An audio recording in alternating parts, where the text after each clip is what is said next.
What's up, folks? Hope you're doing well today. Now, I'm bringing you a project called ARKFI. Now, ARKFI is literally, in its basic form, an ROIdapp, so it falls into this niche per se, but this one has several very intriguing and peculiar concepts to it that I'm going to be talking about in this video. So this one will be the first of many, most probably. So I'm going to be basically depicting how the structure is. How is this one different from whatever we have on the market right now, and why I think if they actually proceed and deliver what they intend to deliver, this could potentially become the better product that everyone is inspiring to enter. So don't go anywhere.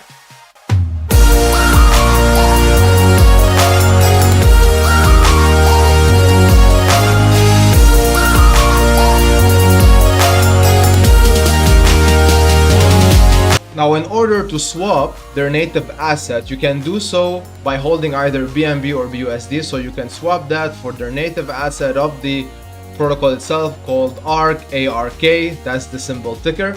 And once you acquire this ARK through their native swap at 0% tax, the normal thing to do is to deposit them into the ARK Vault, the certificate of deposit of the protocol. Now, it's counterproductive not to do so. I'm going to mention why this is pretty soon. So two actions as per the norm: you can either compound your daily dividends that you acquire, or you can claim. Now the difference here is that in other ROIdapps you can do one or the other. So whenever you acquire dividends, you can either compound or claim. Here you can split them, so you can put a part in compound and claim a portion. Now, few features that you should understand. So in regards to compounding, you can only ever acquire a total max payout of 80,000 ARK tokens, that's one. You can benefit from refer rewards, that's 5% on downlines directly added to your deposits. And you're going to be essentially earning 2% daily ROI, but that is subject to change, by the way. We're going to touch base on this soon. And you can sell a maximum of 200 ARK tokens per day. That is a set limit. Now, I did say 2% is subject to change because, again, it can decrease based on a few actions. Now, tokenomics, basic tokenomics of the ARK token itself, the maximum supply is going to be 800,000. That can only be exceeded if we were to mint tokens if the tax vault depletes. And there's a 10% of transfer tax all around, so deposits, withdrawals, airdrops, etc. And the supply is distributed as follows. It goes to the public pre-sale, private pre-sale, to the team itself, liquidity, and to a separate treasury that has several functions on the side, one of which is to serve also the protocol in terms of external revenue going down the road, but we're going to touch base on this. Now, I want to talk about a few bullet points in regards to the ARK Vault. So first things first, like we mentioned, you acquire dividends over time, but there is a 24-hour cutoff. So after 24 hours, you won't be accrue any dividends. You have to take action, claim or compound. Like I said, your ROI starts at 2%, but if your net deposit value becomes negative, that drops to 1%.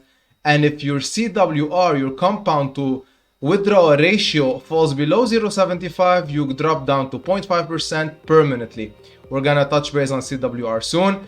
You can maximum deposit 4,000 ARK tokens at once. And any ARK token that is loose, that is not into the ARK Vault, is subject to 50% tax. That's why it's counterproductive not to enter the vault.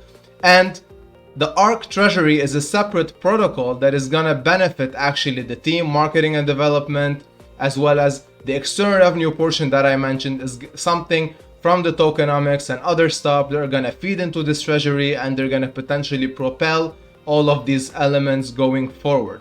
Now, that's about the ARK Vault itself. Now, like I said, the compound to withdraw ratio is something that, in my opinion, pretty interesting, and it adds a very important stability layer to the price itself. So how this works is that you're going to be given a ratio, starts at 1 when you enter the protocol, but it is actually subject to change every 14 days. So it takes the time you compounded and it divides it by the time you withdrew, and that ratio itself, if for example you withdrew and you compounded equally 7.7, that's 1. There's a lower limit of 0.75, like I said, under which you drop down to 0.5% permanently. That 0.75% is essentially 6 compounds 8 withdrawal on the period of 14 days. So anything below that is a red zone, and your upper limit, if you don't hold any legacy NFTs, a legacy NFT is something that I'm gonna talk about real soon, is 1.5. Essentially means an 8 compound period versus a 6 withdrawal period. If you exceed that 1.5, you cannot do so, but if you are subject to exceeding that, then the protocol will tell you can either withdraw or airdrop, but you have to take one of these action, and then it resets again to keep you under that 1.5. Now, 2 additional protocols that I want to touch base on that complement the ARK Vault, because it all falls back into this category at the end of the day.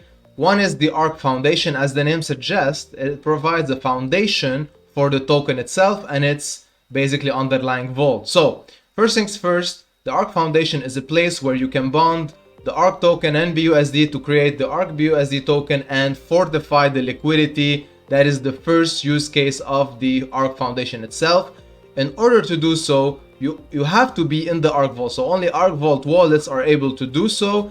You can provide any of these tokens. You can provide ARK and BUSD, and depending on what you provide, the token is going to be sold or bought in order to provide the 50-50 split. There's a max of 25% of your ARK Vault if you do decide to basically submit ARK tokens, but there are no limits on BUSD if you want to submit BUSD.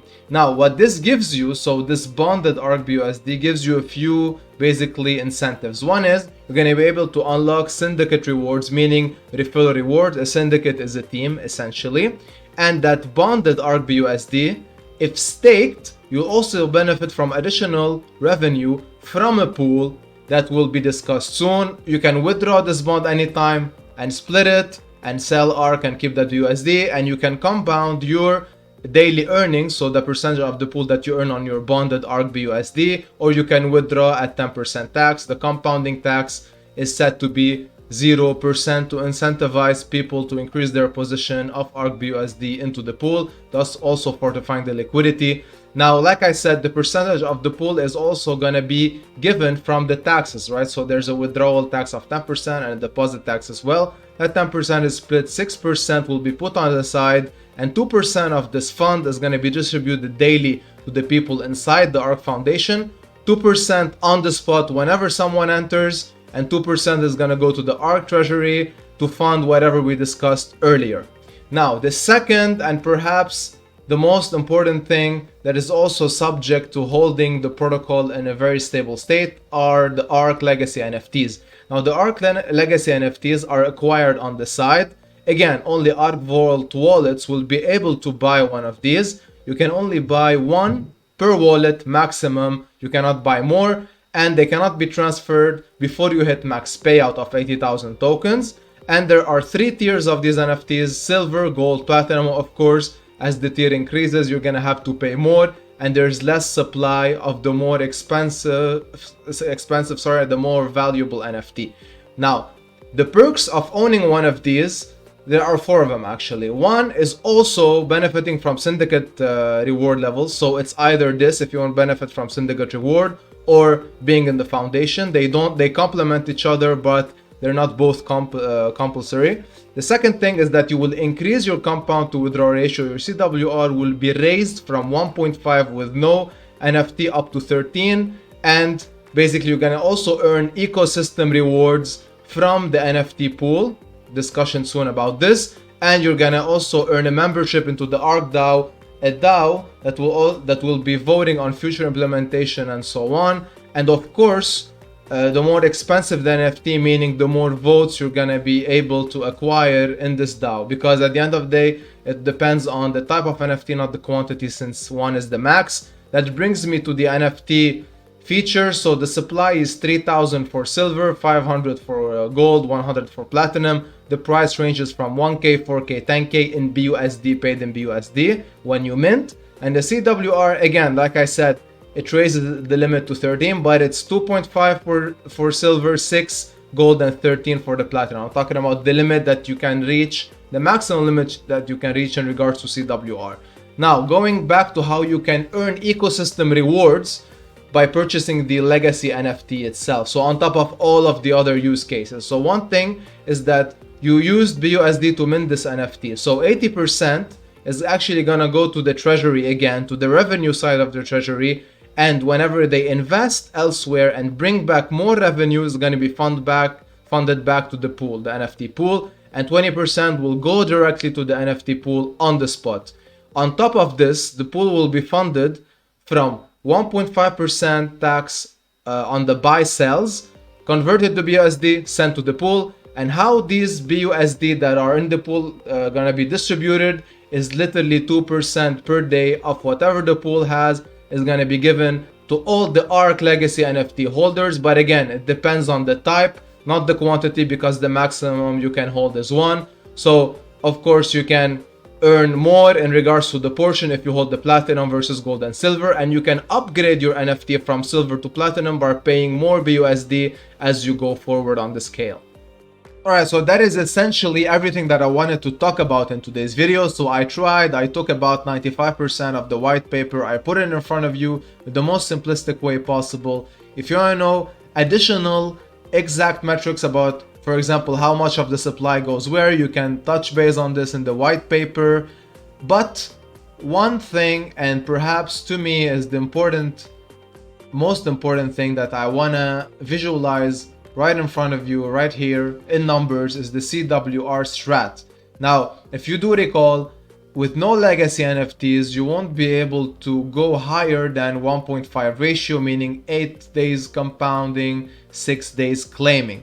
So with doing so, you're gonna have to decrease your net deposit value over time and reach that 1% unless you basically bring more people in, so earn referral rewards or deposit more, because compounding as well as airdropping are basically neutral actions, so they don't increase your net deposit value.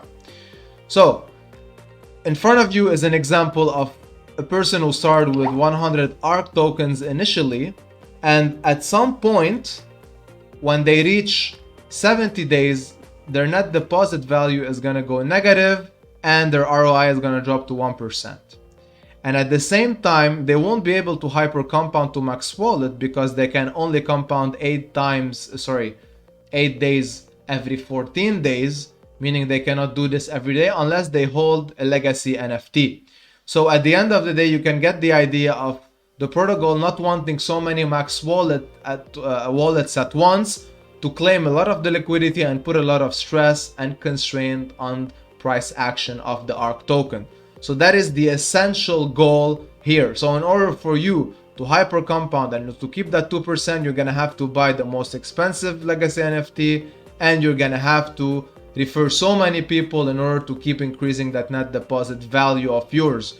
So at the end of the day, the people who can and who will hyper compound are not only benefiting themselves, but the whole ecosystem and the whole investor base, because they're gonna be bringing more people in, expose the protocol, and pay a lot of money by purchasing the platinum NFT themselves.